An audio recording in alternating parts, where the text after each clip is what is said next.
Bonjour à tous et bienvenue au Winkies Dinner. Cette année 2023 a été une sorte de grand 8 au box-office.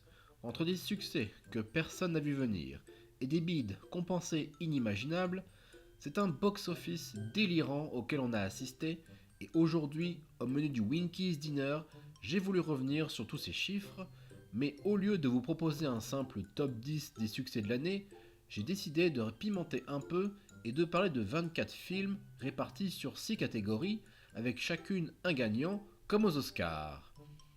Une chose élémentaire à retenir avant sur le box-office, quand on parle de recette d'un film, faut bien se dire que toute la recette ne va pas dans la poche du studio. Donc comment se calcule la rentabilité d'un film? Eh bien, grosso modo, on prend le budget du film, on le multiplie par 2,5 et on a sa rentabilité. Donc un film qui a coûté 200 millions devra faire minimum 500 millions de recettes pour être rentable. Et on commence de suite avec la catégorie des bids. Les nommés sont Shazam, la rage des dieux, ou Shazam 2, qui n'a rapporté que 133 millions de dollars. Il devait atteindre 300 millions de dollars pour être rentable et a donc engendré près de 150 millions de dollars de pertes au studio. Et vous verrez que ce n'est que le premier d'une longue liste. Nous avons également The Flash dans cette même catégorie, qui n'a rapporté que 270 millions de dollars, soit bien loin des 550 millions de dollars nécessaires pour être rentable, et qui a donc engendré une perte entre 200 et 250 millions de dollars.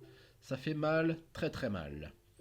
Ensuite, nous avons Indiana Jones et le cadran de la destinée, ou Indiana Jones 5, qui a un budget énorme de 330 millions de dollars, mais qui n'a rapporté que 383 millions de dollars.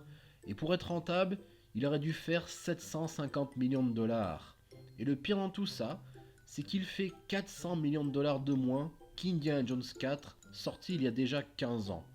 C'est une véritable catastrophe pour cette icône du cinéma. Mais le grand gagnant, ou plutôt le grand perdant, dans la catégorie des bids, est The Marvels, ou Captain Marvel 2, qui avec une recette bien trop insuffisante de 206 millions de dollars, devient officiellement le plus faible score de l'univers Marvel. Mais comme si cela ne suffisait pas, le film a fait moins 920 millions de dollars par rapport au premier film. C'est une chute monstre de 81%, ce qui est astronomique, du jamais vu pour la suite d'un film, quel que soit son genre, et véritablement un gros coup de massue pour Marvel. Dans la catégorie Il est temps d'arrêter, les nommés sont Magic Mike Dernière Danse ou Magic Mike 3, qui avec seulement 57 petits millions de dollars de recettes réalise le plus faible score de la trilogie Magic Mike. Alors pour tout vous dire, j'ignorais que cette suite existait. C'est en faisant mes recherches que je l'ai découvert, et c'est dire s'il est passé inaperçu. Nous avons également Transformers Rise of the Beast, ou Transformers 7, qui n'a pas fait un score honteux avec quand même 439 millions de dollars, mais non seulement c'est le plus faible score de la saga Transformers, mais surtout la saga est en baisse maintenant constante depuis 4 films. Ensuite, dans cette catégorie, nous avons Fast X, ou Fast and Furious 10, qui a réalisé un score de 704 millions de dollars quand même. Ça peut paraître beaucoup, oui, mais vu son budget colossal de 340 millions de dollars, il aurait dû atteindre 850 millions de dollars pour être rentable. Bon, il faut surtout dire que la saga est aussi en baisse constante depuis 4 films. Apparemment, le 11e film sera le dernier, mais pour l'instant, j'y crois pas encore. Mais le grand gagnant de cette catégorie est Expendables 4, qui a fait un score humiliant de 38 millions de dollars. Non seulement il est très loin derrière les autres films, donc c'est le pire score de la saga, et cet échec représente une perte de 100 millions de dollars. C'est donc officiel, la saga Expendables est morte et enterrée. Dans la catégorie que j'appelle simplement dommage, car on a des films qui auraient mérité de faire plus, les nommés sont Mission Impossible Dead Reckoning Partie 1 ou Mission Impossible 7, qui avec une recette solide de 567 millions de dollars, réalise cependant le plus faible score de la saga depuis 2006. Mais sa rentabilité a été sauvée grâce aux assurances, car le film a été tourné durant le Covid et le budget s'est envolé à cause des restrictions sanitaires. Mais le film a souffert d'un autre phénomène dont on parlera un peu plus tard. Et le 8e film, j'espère, remontera la pente. Nous avons également ici The Creator, un film de science-fiction original d'un budget de seulement 80 millions de dollars, mais aussi d'une recette de seulement 104 millions de dollars. Or, il devait atteindre minimum 200 millions de dollars pour être rentable. Même si The Creator n'est pas un film qui m'a beaucoup plu, je l'admets, je suis allé le voir pour soutenir ce genre de projet, car il faut se dire que son échec ne doit surtout pas être une fatalité. Ensuite, nous avons Killers of the Flower Moon, seulement 156 millions de dollars de recettes pour un budget bien supérieur. Alors déjà, il s'agit du plus faible score de la collaboration entre Martin Scorsese et Leonardo DiCaprio sur 6 films, mais cependant, Apple a investi dans le film pour sa plateforme et le box-office était plus un bonus, je mets des guillemets, même si un succès aurait été le bienvenu aussi. Et le grand gagnant de cette catégorie est Donjons et Dragons, l'honneur des voleurs, seulement 208 millions de dollars de recettes, un film qui a beaucoup plu aux critiques et au public, mais malheureusement ce n'était pas assez pour atteindre les 350 millions de dollars nécessaires à sa rentabilité. Et c'est bien dommage, car cela aurait pu être le début bienvenu d'un nouvel univers de fantasy au cinéma. Dans la catégorie bien mais pouvait mieux faire, les nommés sont Ant-Man et la Guêpe Quantumania ou Ant-Man 3 avec 476 millions de dollars de recettes. Le film il échoue aux portes des 500 millions de dollars de recettes de sa rentabilité. Bon alors oui, Ant-Man n'a jamais été un polar au box-office de l'univers Marvel, mais ce film a le plus haut budget de la trilogie et au final réalise le plus faible score de la trilogie. Nous avons également Élémentaire des studios Pixar avec une recette honorable de 495 millions de dollars.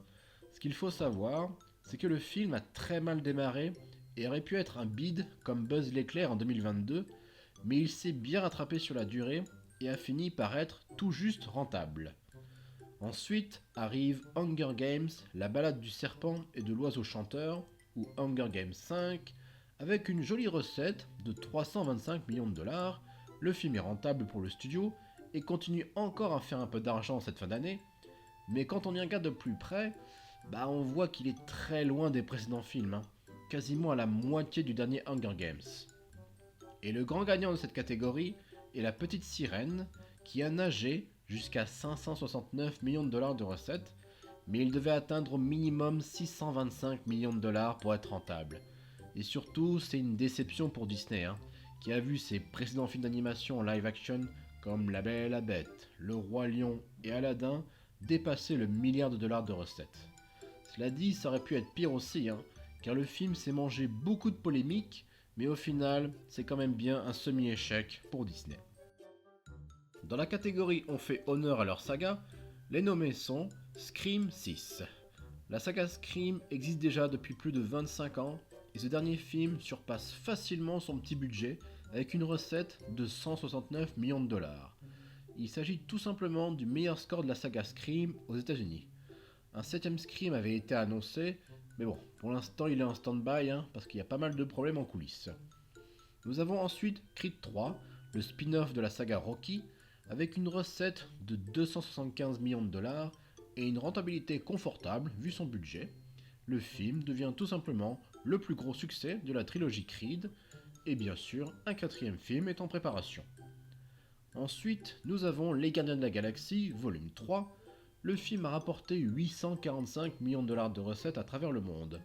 Il est rentable, oui, mais d'un côté, déjà, il a un peu moins rapporté que le 2ème film, mais de l'autre, il faut quand même dire qu'il a sauvé Marvel du désastre total de cette année, donc l'honneur est plus ou moins sauvé. Et le grand gagnant de cette catégorie est John Wick chapitre 4, qui n'en finit plus de surprendre avec une recette de 440 millions de dollars. Non seulement c'est le plus gros succès de la saga de John Wick, mais surtout, John Wick devient la seule saga de 4 films avec Toy Story et Mad Max qui réussit l'exploit de rapporter plus d'argent à chaque épisode. Vous avez beaucoup de trilogies qui ont progressé à chaque film, mais progresser sur 4 films, c'est très très rare.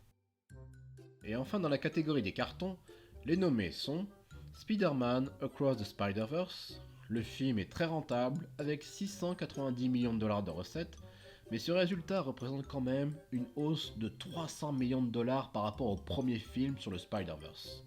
C'est vraiment une belle augmentation qui sauve aussi l'honneur des films de super-héros cette année. Et bien sûr, il va sans dire qu'un troisième film est prévu très prochainement. Nous avons ensuite Super Mario Bros. Le film, dont les chiffres vont parler d'eux-mêmes. Le film a apporté 1,362 milliard de dollars de recettes. Il devient sans difficulté le plus gros succès pour un film adapté d'un jeu vidéo. Mais surtout, le film aurait généré plus d'1 milliard de profits à Nintendo. Il n'est pas passé loin d'être le plus gros succès pour un film d'animation, mais il est quand même troisième derrière La Reine des Neiges 1 et 2. Et le grand gagnant de cette catégorie des cartons n'est pas un film, mais un phénomène né de Barbie et d'Oppenheimer, le Barbenheimer. Sortir ces deux films complètement à l'opposé à la même date, beaucoup y ont vu au début une sorte de compétition entre studios, mais cette compétition s'est vite transformée en une complicité née de l'imagination du public. Le Barbenheimer est un des meilleurs phénomènes ciné qu'on a pu voir, car il repose sur un respect mutuel de leur public et qui a permis aux deux films de cartonner sans jamais se déranger. Bon, le Barbenheimer a surtout fait souffrir les autres films, comme Mission Impossible 7, qui a été éclipsé complètement une semaine après sa sortie. Ainsi, pour Oppenheimer, avec une recette de 952 millions de dollars, le film devient le plus gros succès hors Batman de Christopher Nolan. Donc en soi, c'est son plus gros succès original, plus fort que ses gros succès comme Interstellar et Inception.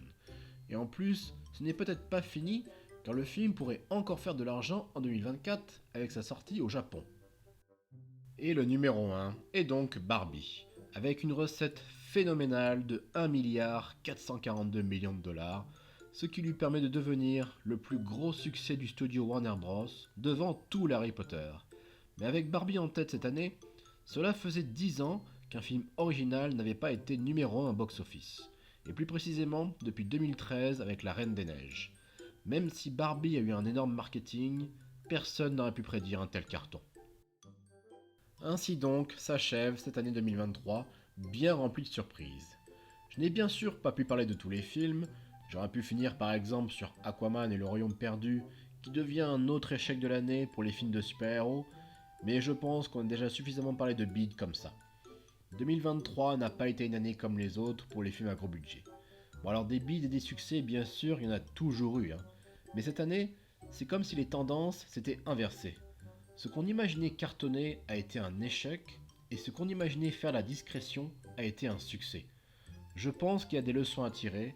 Le public semble avoir envoyé des messages d'avertissement au studio, notamment aux films de super-héros, et on verra bien si 2024 sera aussi délirant et imprévisible que 2023.